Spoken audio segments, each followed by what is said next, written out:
What's going on, YouTube family? Welcome to the video. So, I think I'm coming out with a flu, guys. I just feel sick.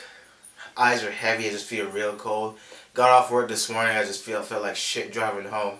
So hopefully this thing passes and just get back onto the grind.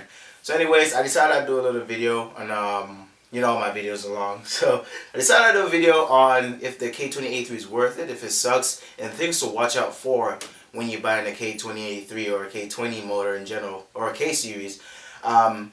We come with this conceptualization that because it has JDM, if someone's selling a motor and has K20A JDM, we believe everything is Type R. It's from Japan, so everything's legit, and we really do not go out and put the extra foot out to research.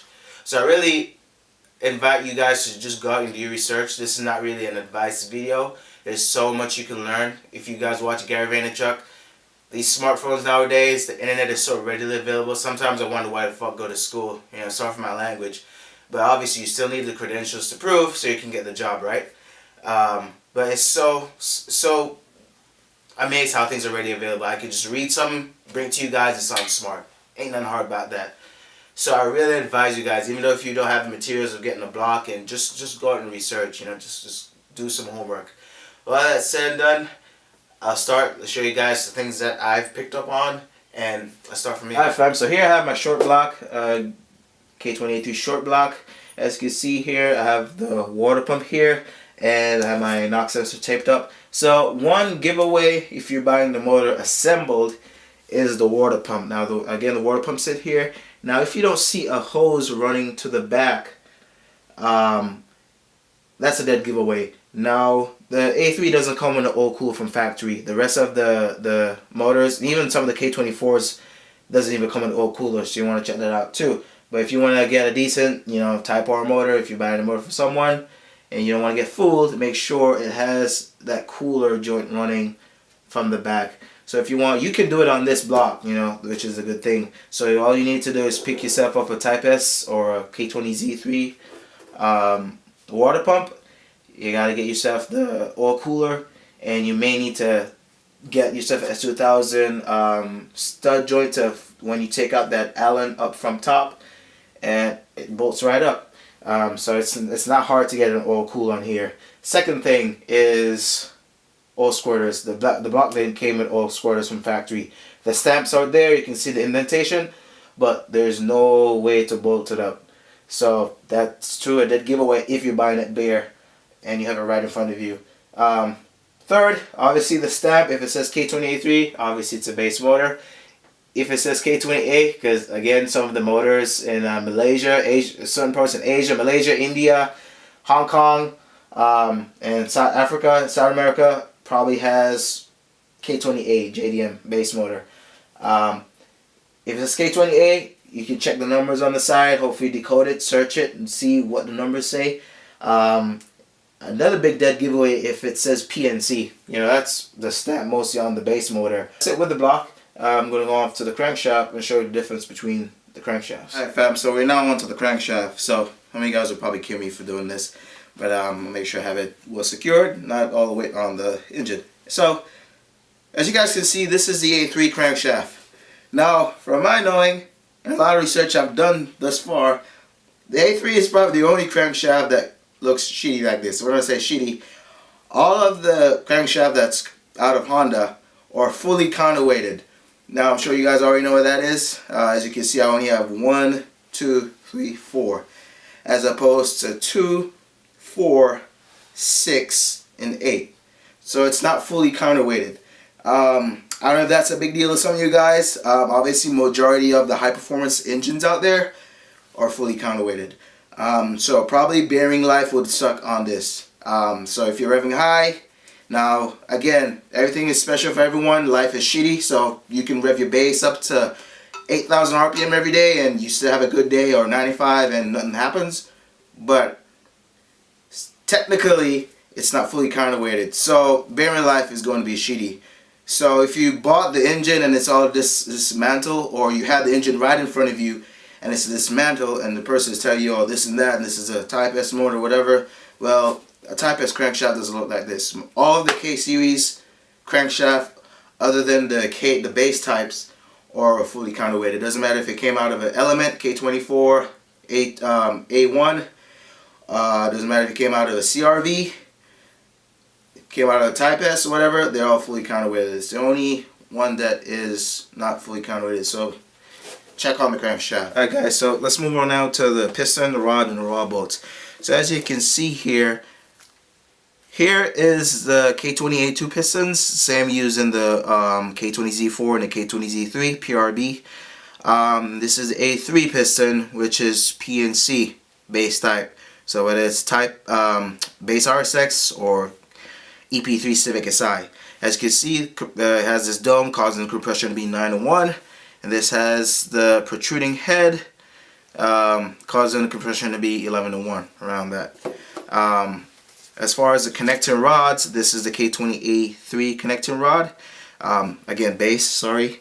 I'm sure you guys know what I mean. It's stamped as PNA. This is the Type S connector rod, stamped as PRB. As you can see, a big difference. I had a problem here, so I wanted to, you know, just get some ARP rod bolts just for, you know, security measures. I know there's lots of things that could go wrong other than rod bolts, because it's probably one of the weakest point on the K-series motor. Anyways, so for some reason our ARP is saying that they have bolts, and I've called them and they're saying that they have bolts for the K20A3. However, if you check the size difference here between this is the Type S bolt and this is the K20A3, it is so small. It is small. Now I'm sure they're the same grade from factory, I don't know. So they may take the same stress but different loads. So obviously you most safely rev higher on your A2 than your A3. Now I'm not saying that's the case. I'm sure there's lots of guys out there revving their A3 stock block to 95 or whatever, if they're making power that high anyways. So not saying you can't do that. The world is effed up. Things happen differently for different people. But technically or specifically, as you can see, it's a bigger difference. So I don't know how they're marketing for you know, A3, and I've read a lot of forums that guys have tried to do like group buys, and they ask them to, you know, make it mass production, and obviously a lot of people don't go with A3, so they're not going to waste their money, and it makes sense. It economically makes sense. Does it make sense to support a motor that much people aren't buying?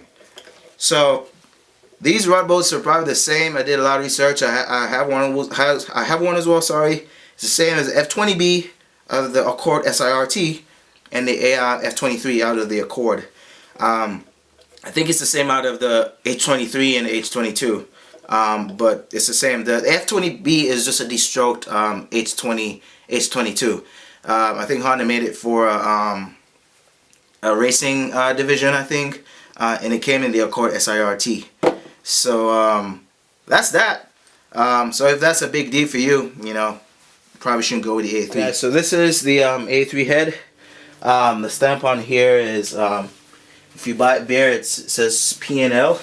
Let me see if it has any stamps outside. Yes, it says PNL. So PNL-2.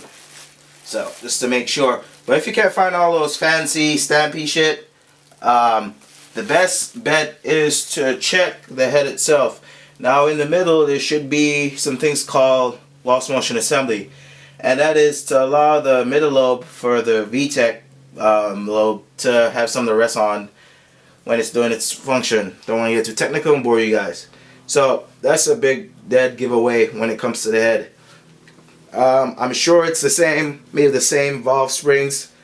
I don't know if the CFM, the breeding rate to the A2 is the same.